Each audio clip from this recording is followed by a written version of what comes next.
بلوچستان کے شہر لورالائی سے گدروشیا پوائنٹ کے نمائندہ ملک امانت حسین کاکازئی کی رپورٹ کے مطابق لورالائی پولیس کی منشیات کی کاشت کے خلاف کارروائیاں جاری۔ ایس پی لورالائی ملک محمد اصغر کے احکامات پر ایس ڈی پی او کریم مندوخیل کی سربراہی میں ایس ایچ او تھانہ صادق علی شہید، صدر محمد اکرم حمزہ زئی، ایس ایچ او تھانہ شہید محمد اشرف ترین، سٹی انسپکٹر ہمایوں ناصر، ایگل اسکواڈ اور پولیس ٹیم نے لغئی اور بیرگنوں کے علاقوں میں کارروائیاں کی۔ پولیس نے 10 ایکڑ پر کاشت تاریاک افیون اور 5 ایکڑ پر کاشت بھنگ کی فصل کو تلف کر دیا اور 20 من کے قریب بھنگ کی تیار فصل کو نظر آتش کر دیا۔ کارروائی کے دوران مختلف مقامات لغئی اور بیرگنوں میں ایریا میں منشیات اگانے کے لیے لگائے گئے پانی کے بور گرا کر بند کر دیے اور سمرسیبل پمپ اور سولر پینل قبضے میں لے لیے۔ منشیات فصل کاشت کے زیر استعمال ہونے والے ٹھکانے بھی مسمار کر دیے گئے۔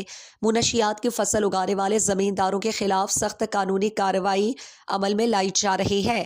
لورالائی پولیس کی جانب سے واضح پیغام ہے کہ منشیات کی کاشت کرنے والوں کے خلاف منشیات کے خاتمے تک آپریشن جاری رکھا جائے گا۔